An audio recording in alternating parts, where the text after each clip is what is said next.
पड़ोसी मुल्क को क्या संदेश है? कहा यह जा रहा है कि वो बेचैन है। इन लोगों ने ये किया कि इन लोगों ने सारा ठेकरा भारत पे डाल दिया कि भारत ने उन्हें इजाजत नहीं दिया। एक बड़ा संदेश दे रहा है तमाम उन मुल्कों को। अपना हित साधने के चक्कर में भारत जो है रशिया के प्रभाव में आ जाए। पाकिस्तान इस वक्त जिस हाल में है वो बेचैन है। भारत रशिया के साथ रिलेशन बिल्डअप करना चाहता है या रशिया भारत के साथ करना चाहता है, उसमें हम सबसे पहले ये थोड़ी ना देखेंगे कि पाकिस्तान क्या सोचेगा। दुनिया की राजनीति में जब भी कोई हलचल होती है तो उसकी गूंज सबसे पहले पड़ोसी मुल्क को सुनाई देता है। लेकिन इस बार पुतिन का भारत आना ये अपने आप में एक मिसाल साबित कर रहा है, क्योंकि जिस तरह से कहा जा रहा है कि पुतिन सिर्फ भारत आए हैं, बल्कि पाकिस्तान में ये कहीं ना कहीं बेचैनी बढ़ गई है। कहा यह भी जा रहा है कि किस तरह से जो है पुतिन का स्वागत किया गया गर्मजोशी के साथ। इसी मुद्दे पर बारीकी से बातचीत करने के लिए हमारे दो सहयोगी हैं। पल्लवी हमारे साथ हैं, कमल हमारे साथ रहेंगे, इनसे भी बारीकी से बातचीत करेंगे। लेकिन शुरुआत पल्लवी आप ही से करते हुए क्या कहेंगे आप, जिस तरह से पुतिन का भारत आना पड़ोसी मुल्क को क्या संदेश है? कहा यह जा रहा है कि वो बेचैन है। देखिए सद्दाम, बिल्कुल कि जब भी हमारे इधर कुछ हलचल होती है ना, तो सबसे ज़्यादा बेचैनी पड़ोसी मुल्क को ही मच जाती है। और इनको तो ये भी डर है कि कहीं अगर पुतिन और मोदी की दोस्ती अच्छी हो गई ना, तो इनके साथ बहुत बड़ा इनके लिए खतरा बन जाएगा। क्योंकि देखिए पाकिस्तान का काम ही वही है। इन्होंने कुछ दिन पहले भी एक वाकया किया था, श्रीलंका में एक बहुत बड़ी आपदा आई थी, बहुत लोग की वहाँ पे मृत्यु भी हो गई थी। और इन लोगों ने ये किया कि इन लोगों ने सारा ठेकरा भारत पे डाल दिया कि भारत ने उन्हें इजाज़त नहीं दिया कि हमें वहाँ से उनकी मदद के लिए सामान भेजने के लिए। लेकिन भारत का इस पे बयान भी आया, उन्होंने ये भी कहा कि नहीं, ऐसा कुछ भी नहीं था, हम सारी दुश्मनी भूल के और हमने उस चीज़ में हामी भर दी। लेकिन वो क्या है ना, पाकिस्तानी मीडिया का काम ही है झूठ फैलाना, झूठ बोलना। और पुतिन के आने पे दुनिया की नज़रें टिकी हुई हैं कि आखिर होने क्या वाला है। लोग एक एक चीज़ पर नज़र रखें, अब क्या नया होगा, अब क्या नया होगा। तो सद्दाम, पाकिस्तान और भी लोगों को बहुत मिर्ची लग रही है। वाकई ये अपने आप में एक बड़ा सवाल है कि आखिर कहा यह भी जा रहा है कि पुतिन भारत आए हैं, डिफेंस को लेकर कई सारे फैसले होने वाले हैं, और उसके बाद आर्थिक जो स्थिति है वहाँ की रूस की, उस पर भी कुछ जो है समझौते होंगे, फिर कारोबार को लेकर भी कई सारी बातचीत होगी। कमल, मैं आपसे जानना चाहूँगा, क्योंकि पुतिन का दौरा अपने आप में एक कहीं न कहीं एक बड़ा संदेश दे रहा है तमाम उन मुल्कों को। जब किसी भी देश में युद्ध होता है तो पड़ोसी मुल्क का भी कहीं न कहीं नज़र होता है। आप देखेंगे तो उस टाइम कहीं न कहीं जो चीज़ें होती है, चाहे वो आर्थिक मंदी से जूझना होता है या हथियार की किसी को भी ज़रूरत होती है, जैसे कि पाकिस्तान से जब हमारा भारत लड़ रहा था तो उस वक्त ब्रह्मोस जो हथियार थे वो मिसाइल, माफ़ कीजिएगा, तो वो रूस से मिला था। और किस तरह से पाकिस्तान को जो है करारा जवाब भी मिला। इस पर आपकी क्या राय होगी, क्या प्रतिक्रिया होगी अगर पाकिस्तान इस वक्त जिस हाल में है वो बेचैन है? देखिए, बेचैनी का कारण तो मैं कहूँगा ये शब्दावली थोड़ी हार्श हो जाएगी। हाँ। लेकिन मैं ये कहूँगा कि जब भी आप रिलेशन बिल्ड करते हैं किसी भी देश के साथ में, तो उसमें मल्टीपल चीज़ें, की फैक्टर्स या पैरामीटर्स होती हैं उसकी स्टडी करने के लिए। पहला तो आप देखिए कि हमारी जब भी कभी भी आप फॉरेन पॉलिसी में देखेंगे, स्टडी करेंगे फॉरेन पॉलिसी को, तो सबसे पहले हम देखते हैं कि जियोपॉलिटिकल एंगल क्या कहता है। आप किस देश के साथ रिलेशन बिल्डअप कर रहे हैं, उसकी बाउंड्रीज़ किस किस देशों के साथ साझा होती हैं, हिस्टोरिकल टाइज उन देशों के साथ उस देश के कैसे हैं। ख़ास तौर से जैसे कि रशिया में रशिया के जो राष्ट्राध्यक्ष हैं वो भारत आए हैं, तो वो ये ज़रूर देखेंगे कि भारत के बाकी जो पड़ोसी मुल्क हैं उनके साथ में हिस्टोरिकल टाइज़ कैसे हैं, अभी ताज़ा सूरत हाल क्या है। अलावा इसके ये देखा जाता है कि पब्लिक डिप्लोमेसी कैसी है भारत के, या जिस भी देश के साथ आप संबंध बना रहे हैं वो संबंधों में लोगों का अपना जो कॉन्शियसनेस है वो क्या कहती है, एक जनरल कंसाइसनेस क्या है वो पता चलती है। अलावा इसके इंडिजिनस ऑटोनॉमस, मतलब कि ऐसा ना हो कि व्लादिमीर पुतिन चूँकि भारत से एक बड़ी इकोनॉमी है, बड़ा मुल्क है, अमेरिका के साथ उसका एक कोल्ड वॉर हम कहते हैं कथित तौर पर, तो ऐसा ना हो कि अपना अपना हित साधने के चक्कर में भारत जो है रशिया के प्रभाव में आ जाए, क्योंकि बड़ी ताकतें आपको अपने प्रभाव में आसानी से ले सकती हैं। तो इंडिजीनियस या ऑटोनॉमी जो है वो बनी रहे, तो काफ़ी सारे फोरम्स देखे जाते हैं। और जहाँ तक बात आई पाकिस्तान की, तो पाकिस्तान ये चीज़ देखेगा। एक तो उसके पास एक प्रोफेशनल मिलिट्री आर्मी है। मैं पाकिस्तान की किसी भी चीज़ को एडवोकेट नहीं कर रहा, लेकिन मैं एक बात बताना चाहता हूँ कि विदेशी जो नीति होती है उसका थंब रूल ये होता है कि अपना सेल्फ इंटरेस्ट हमें प्रिजर्व करना होता है। रशिया अपना सेल्फ इंटरेस्ट प्रिजर्व कर रहा है, भारत अपना सेल्फ इंटरेस्ट प्रिजर्व कर रहा है। अब यहाँ पर एक बात समझिए कि नेगोशिएशन एक आर्ट है, और नेगोशिएशन का जो अटमोस्ट रूल है वो ये है कि 50-50 होना चाहिए, विन विन सिचुएशन होनी चाहिए, कि मतलब both the parties would be in the position कि उसको भी लॉस ना हो, मुझे भी लॉस ना हो।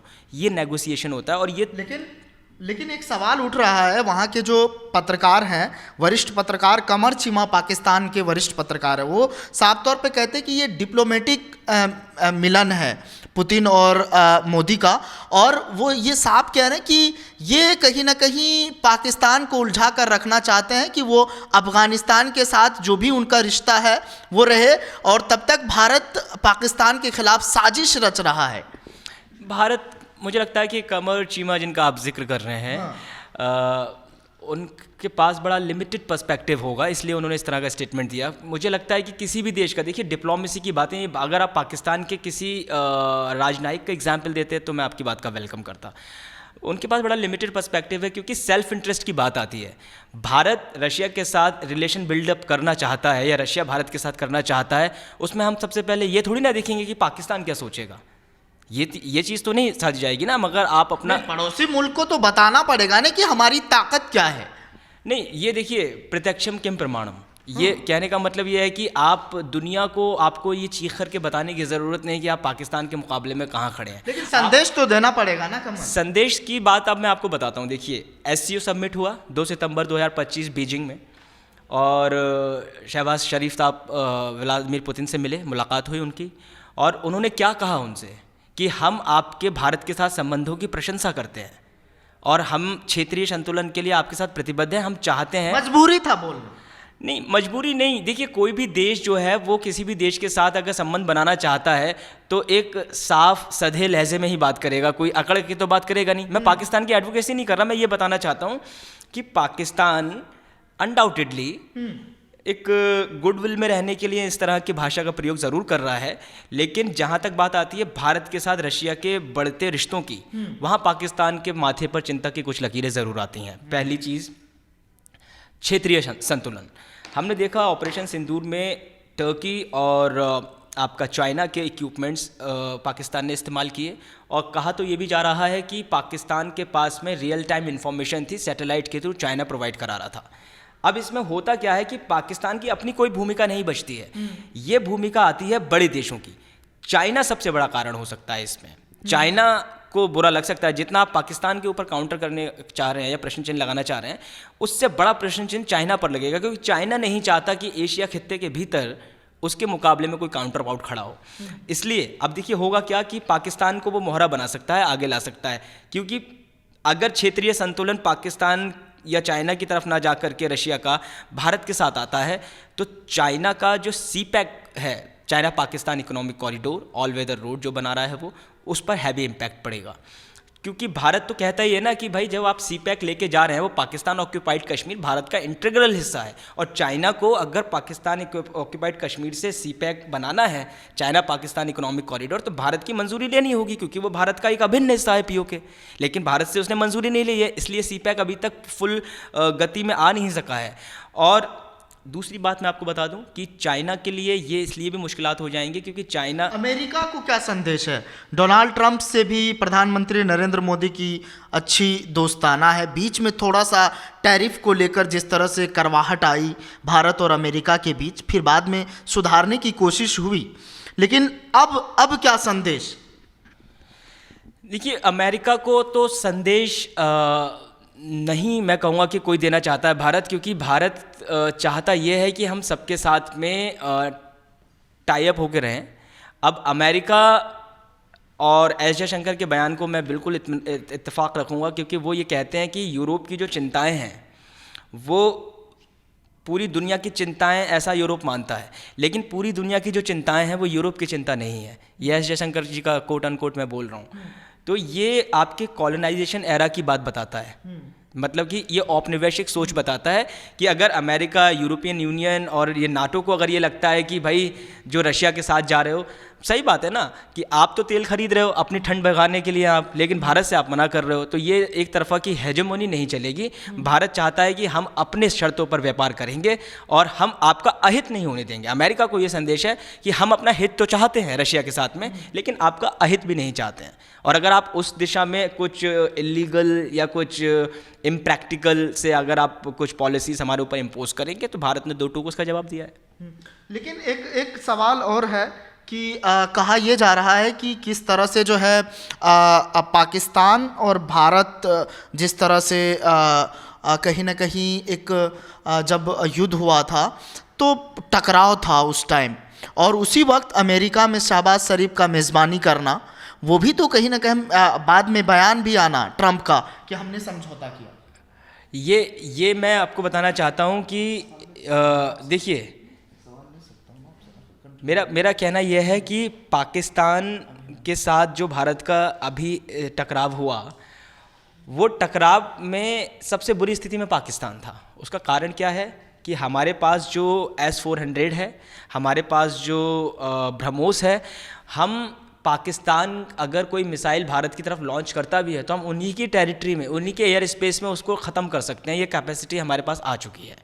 और S-400 हमारे पास 4th जनरेशन का ज़रूर है और चाइना के पास 5th जनरेशन का है, लेकिन चाइना के पास जो 5th जनरेशन का वेपन है उसका जो रेडियस है वो 200 से 300 मार्क किलोमीटर की क्षमता का है। भारत मुझे उस ऑर्गेनाइजेशन का नाम याद नहीं आ रहा इस समय, लेकिन भारत उसका पार्ट है और भारत के पास में उससे ज़्यादा किलोमीटर की मारक क्षमता के हथियार मौजूद हैं, 4th जनरेशन होने के बावजूद भी। पास लौटेंगे, लेकिन पल्लवी, जिस तरह से पाकिस्तान ने किस तरह से जो है नज़रें आपने जिक्र किया बातचीत के दौरान, नज़रें टिकाए हुआ है कि क्या हो रहा है, बैठक में क्या होगा, राष्ट्रपति से मिलकर क्या होगा, कितनी सारे डील पर समझौते होंगे, बहुत सारी चीज़ें हैं। और क्या कुछ नई जानकारी है, क्या कुछ होने वाला है, क्योंकि रात में डिनर हुआ है, सुबह बहुत सारी चीज़ें हुई है और अभी भी उनका स्वागत समारोह महात्मा गांधी के समाधि पे भी वो जाएंगे। हाँ, अभी सद्दाम उनका भी, अभी वो वहाँ पे सब लोग गए भी थे, अभी सबने नेशनल एंथम किया, गार्ड ऑफ ऑनर भी उनको मिला, और भी क्योंकि वो यहाँ पे 30 घंटे रहने वाले हैं तो और भी कार्यक्रम हैं उनके साथ। और सबसे बड़ा मुद्दा है, और जो पड़ोसी मुल्क या और देश मतलब जो टेंशन में है कि देखिए कुछ तो इनका चिंता, मतलब जो उनकी चिंताएं लोगों की हैं, कुछ तो है कि कुछ बड़ा होने वाला है, और मुझे भी ऐसा लगता है कि कुछ बड़ा होगा। लेकिन कमल, मैं आपसे जानना चाहूँगा, कौन से ऐसे समझौते हैं जिस पे डिफेंस को लेकर जिक्र हो रहा है, हथियार को लेकर बातचीत हो रही है, तेल को लेकर कहा जा रहा है कि उस पे भी, ऑयल पे भी कहीं ना कहीं कुछ बातचीत होगी, आर्थिक स्थिति का हमने भी जिक्र किया, व्यापार संबंध कैसे होंगे, थोड़ा सा आखिर में चलते चलते। मैं देखिए, सबसे इस चीज़ को समझने के लिए आप सबसे पहले ये समझिए कि यूक्रेन इन्वेजन के बाद रशिया में हुआ क्या है। रशिया में जितनी भी MNCs थीं, वेस्टर्न MNCs, वेस्टर्न हेमिस्फेयर की, वो सब तो वॉकआउट कर गई। मैकडोनल्ड्स है और या फिर आप जितनी भी अमेरिकन कंपनीज ले लीजिए, एप्पल ले लीजिए, वो सब रशिया से बाहर निकल आई। अब रशिया के यहाँ एक मार्केट का वैक्यूम क्रिएट हो गया, तो उसका फ़ायदा उठाया चाइना ने। चाइना की जो साम्राज्यवादी नीति है वो सिर्फ ज़मीन को लेकर के नहीं है, वो बाज़ार को लेकर के भी है। भारत में भी उसका बहुत बड़ा जो है बाज़ार है, और भारतीय जो है चाइनीज़ प्रोडक्ट्स को प्रायोरिटी पे ख़रीदते हैं क्योंकि सस्ते मिलते हैं और इंडियंस कम ख़रीदते हैं। और वही कमोवेश स्थिति रशिया में भी बन रही है। रशिया के अंदर इस समय मैं बोलूँगा, बहुत अतिशयोक्ति नहीं बोलूँगा, मेटाफर नहीं है, लेकिन 70% डिपेंडेंसी रशिया की चाइना के लिए हो गई है, क्योंकि वहाँ पर युद्ध में जब आप उलझ जाते हैं तो आपका ठीक है, वॉर लेवल पर आपका डेवलपमेंट बहुत तेज़ी से बढ़ता है, लेकिन बाकी जो होलिस्टिक डेवलपमेंट होना चाहिए फूड में, सिक्योरिटी में, ट्रांसपोर्टेशन में, और ज़रूरी जो रोज़मर्रा की चीज़ें हैं, खाने पहनने ओढ़ने बिछाने में, वहाँ पर आप पीछे रह जाते हैं। तो वो कमी को पूरा करने के लिए चाइना की मदद ली गई रशिया की तरफ से, लेकिन डिपेंडेंसी बढ़ी। अब जब डिपेंडेंसी बढ़ी तो उसमें जाहिर सी बात है कि रशिया उसमें कमज़ोर पड़ रहा था, तो उसको एक काउंटर पार्ट चाहिए था भारत के साथ आना। उसके लिए एक चुनौती भी है और एक सरकमटेंसेस बन गए, और सरकमटेंसेस ही आपकी विदेश नीति को तय करते हैं। अब भारत के साथ काउंटर में आने का मतलब यह है कि चाइना के साथ डिपेंडेंसी को रशिया कम करेगा।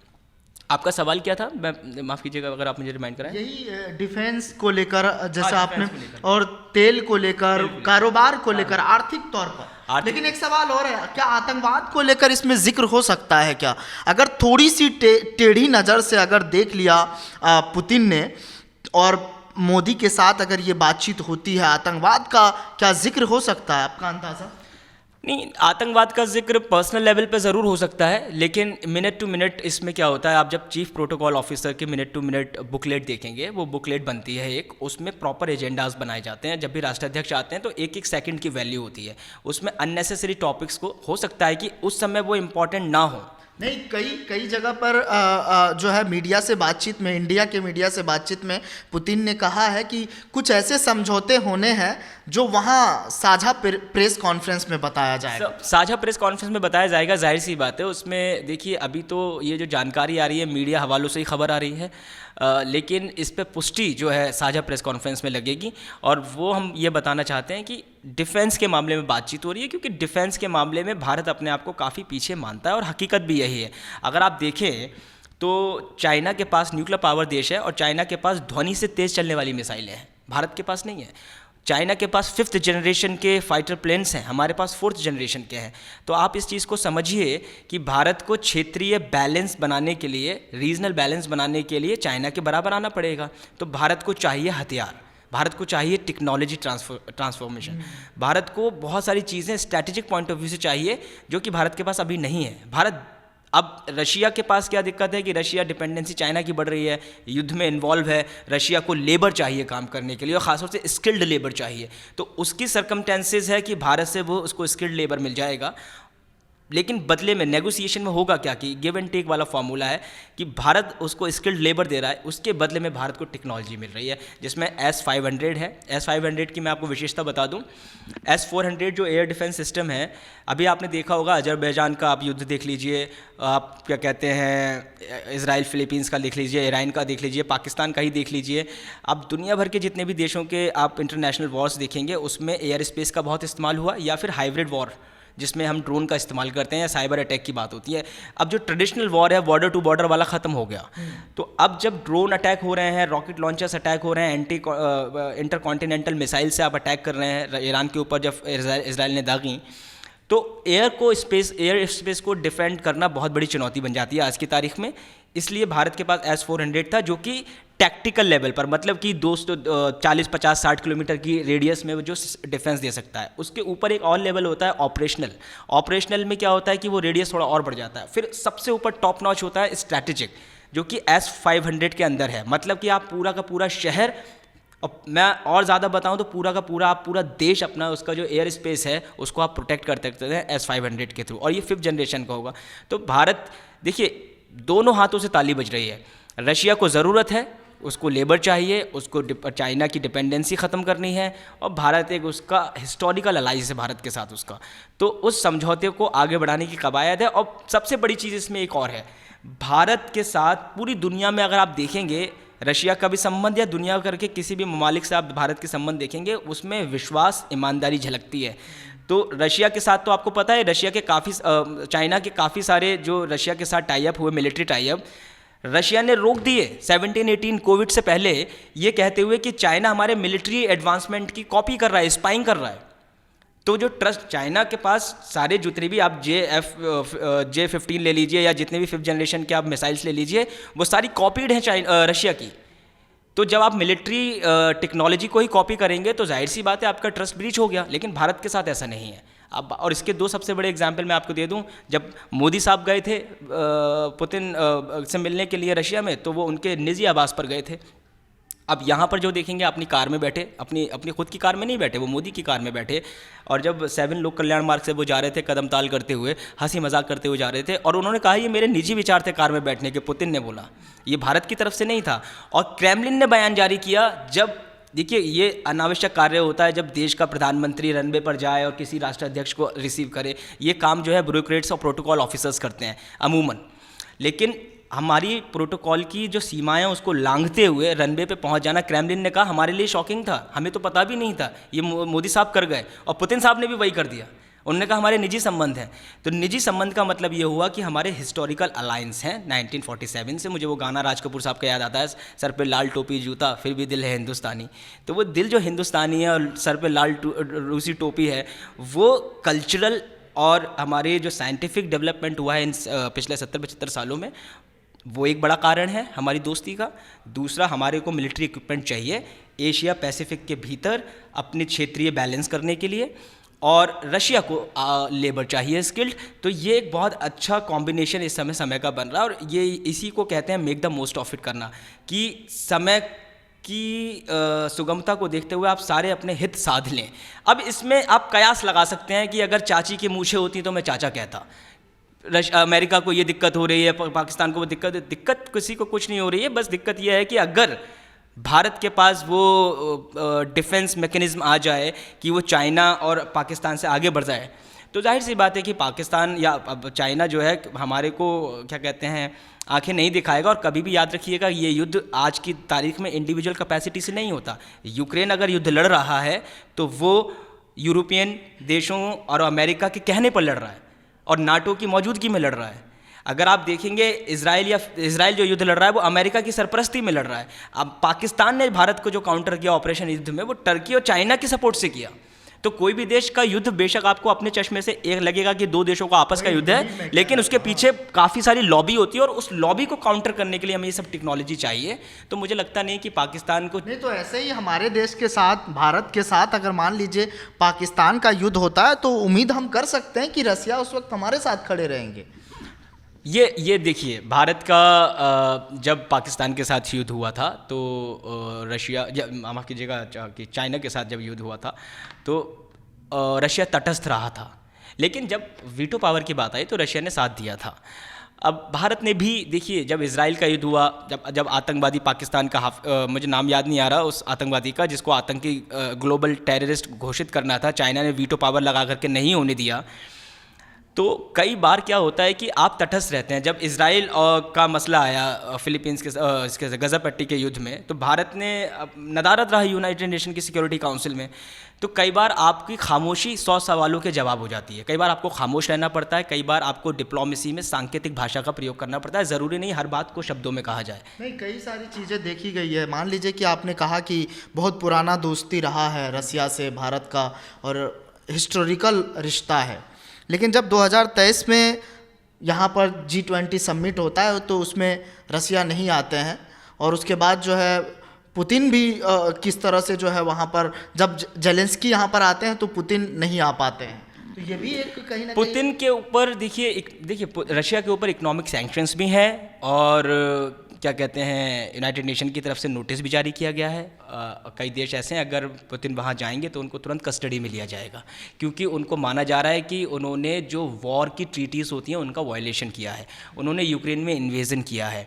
तो अगर आप किसी भी टेरिटरी में बिना वजह इन्वेजन करते हैं तो आप एक युद्ध को छेड़ रहे हैं। तो वेस्टर्न कंट्रीज़, वेस्टर्न हेमिस्फीयर की जितनी भी कंट्रीज़ हैं वो ये मानती हैं कि युद्ध का सबसे बड़ा कारक जो है वो रशिया है, और भारत को वो इसलिए घसीटते हैं इस युद्ध में क्योंकि आप तेल खरीद रहे हैं तो उसके पास पैसा जा रहा है, उस पैसे से वो हथियार खरीद रहा है, ऑपरेशन चला रहा है, और उससे फिर वो खून खराबा कर रहा है। ये सारी कहानी है। लेकिन एस जयशंकर साहब का जो विदेश मंत्री हैं भारत के, उन्होंने दो टूक कहा है कि अगर आप गैस खरीदते हैं अपनी ठंड भगाने के लिए, और आज भी आप खरीद रहे हैं यूक्रेन रशिया वॉर में भी, तो भारत अपने हितों से समझौता करने वाला नहीं है। भारत अपने हितों की रक्षा करना जानता है, और भारत को सस्ते में तेल मिलता है तो भारत खरीदेगा, आप भी खरीदते हैं, कोई बड़ी बात नहीं। तो ऐसे कई सारे सवाल हैं। आपने सुना किस तरह से हमारे दो सहयोगी थे कमल और पल्लवी, जिन्होंने सभी सवालों के जवाब बारीकी अंदाज में दिए। लेकिन जिस तरह से पुतिन और भारत की जो मुलाकात हो रही है वो कहीं ना कहीं एक संदेश के तौर पर देखा जा रहा है। आप इस मुद्दे को लेकर क्या सोच रहे हैं, कमेंट कर बताइएगा ज़रूर। कैमरे के पीछे मिनहाज है, मेरा नाम सद्दाम करीमी है, आप मुझे जनतंत्र पर देख रहे हैं। शुक्रिया।